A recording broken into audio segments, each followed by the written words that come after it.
Hello, Potato. I am fortunate in that one of my go-to import stores has a very large food court. I've mentioned them before. I get tteokbokki there, odenguk, takoyaki, pierogi. It's a whole. You can get hamburgers there if for some reason you want to. I honestly, their hamburgers, okay. The chimichangas are really good, or at least they were. I haven't had them in a while. It's kind of tteokbokki and odenguk has kind of been my go-to when I go there now. But it's an interesting way of trying things that I otherwise probably wouldn't have tried. Like, you know, you get a bulgogi bento and you get something like, say, japchae, a thing I had never tried before. And theirs are served cold. They're quite good, very nice, like a nice smoky flavor to them. Very nice. And so when we saw this at another local import store, frozen japchae, we thought we'd give it a try. So from Shirakiku, Arumi, and Wismatak Distribution, we're going to try frozen Korean Japchae, glass noodles, vegetables, sweet potato noodle, onion, spinach, carrot, and green bean sprouts. Now, the stuff I usually get from KP, I've mentioned them before, is a cold dish, and it's part of their Korean food selection.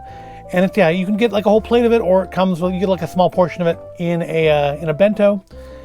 And it's served cold, and this one seems to be served hot, so I'm not sure what difference that'll make. Also, I think I always kind of thought they were rice noodles, not sweet potato noodles. So that's interesting. We actually bought some japchae sauce at some point, and well, let's go find some sweet potato noodles, because I think all we have is rice noodles and like soba and like more traditional Italian kind of stuff. But these claim to be vegan, no preservatives, no trans fats, no artificial flavors, cooks in the microwave in just 2.5 minutes, and keep them frozen, which I have done. And you can do them in the fry pan as well, but I'm going to do them in the microwave because I feel like that is the way most people are going to do them. You get sweet potato noodles, japchae sauce, water, oligosaccharides, organic sugar, shiitake mushroom powder to give you that umami flavor, salt, garlic powder, onion, bean sprout, spinach, carrots. I just realized I read like half of the ingredients to the japchae sauce. Might as well do the other half as well. Soy sauce, soybean, wheat, sea salt, water. All right. So, contains soybean, wheat, and sesame. May contain egg, milk, peanut, tree nuts, fish, crustacean, shellfish, and sulfites. It's 210 calories for one serving. It is a whopping 32% of your day of sodium. So that's it's pretty standard with sort of instant noodle dishes, isn't it? And 60% of your vitamin D. So that makes it healthy, right? 70% of your carbs. No iron. 4% of your potassium and 4% of your calcium. So that's not generally a big fan of onion, but well, let's check out. Well, it's not exactly a feast for the eyes before you cook it, is it? Still icy on the bottom there, which is good because I just took it out of the freezer. So we are to open the package to the cover line and heat for 2.5 minutes to 3 minutes at 1,000 watts. And then peel the whole thing up, mix well, and enjoy japchae. I don't know what japchae means. I probably should have looked that up. But so we open it to the corner. Can we get a little peek in there by doing that? Not really. You can sort of see in there. So let's jump like 3 minutes into the future when I've cooked these, and we'll come back and take a look at them.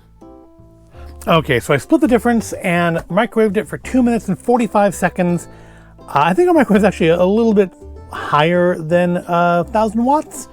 I think it's like 1.7 kilowatts, but that should be fine. Smell-wise, now they haven't looked at them yet, but they smell pretty good. Maybe a little burnt. I'm wondering if the higher microwave temperature has maybe had some sort of bad reaction. But otherwise, they smell somewhat similar to the cold items we get from KP. So we need to peel back the plastic. It's a thick film. It's a thicker film than I'm used to getting on like Stouffer's microwave meals. It doesn't want to come off particularly easy either. There we go. All right. And then it says to stir it up. So presentation-wise, not bad. Got our veg. Got our noodles. Looks like our sauce is kind of all around the outside there. Let's see if we can get... it does look like the stuff we get in our bentos at KP. But again, this is a hot preparation, and those are always cold. They actually have it on the menu. They have those like TV monitor menus, but they have like a post-it note stuck on that one, warning you that if you order a plate of japchae, it will be cold. I guess maybe because you can get it hot, and they don't want people. I kind of always wondered if it was just for us non-locals who don't know that it's meant to be served cold, but I guess it can be served hot as well. So smells good. Let's try to get a little bit in here. I'm going to use the spoon mostly so I can get like a good bite of everything, and so I don't drag noodles all across the table. See, because even the spoon, they don't want to staple. Well, that's fine. Let's get some veg in there. Try to get like the perfect bite of everything. Even some of the onion, I think. I'm not a fan of onion, but let's have it the way it is meant to be. Got more noodle, I think. Got a lot of veg, need more noodle.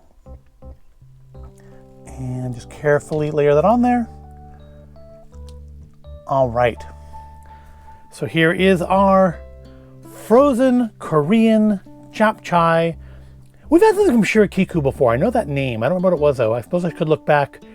I probably referenced it somewhere. I could probably search for Shirakiku in my my videos and see what it was. But I probably won't before I do this. So let's try our Korean Japchae.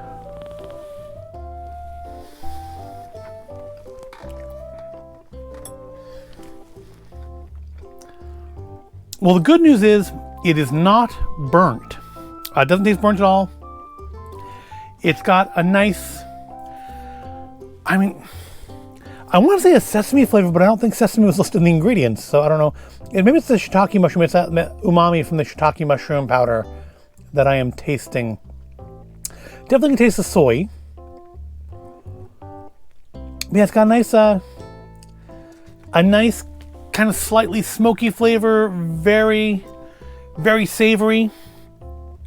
Not sweet, despite the fact I think sugar was pretty high on the ingredients, wasn't it? Yeah, middle.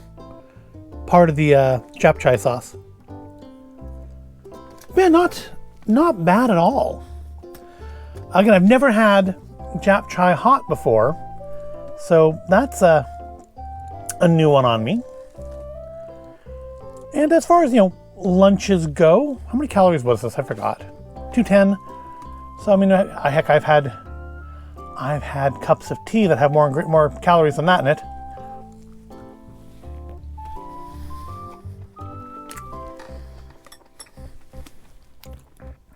Yeah, that's pretty good. I like that. That appeals to my palate. There's no spice to it, and not everything needs to have spice. I know, but spice is nice. I like spice. I might maybe add a little. Now I've got stuff all over this. I'm just gonna flip this back up to finish the video off with, and I've got japchae sauce. There we go. Let's put it right side up. I might add a little chili oil to this just to kick it up a little bit. But for a meat-free meal, it's not bad. I've certainly had worse frozen meals. I've had worse noodle dishes. You could do a lot worse. And I feel like I need to try some more japchaes. Is it going to be my next tteokbokki? No, tteokbokki is still the king.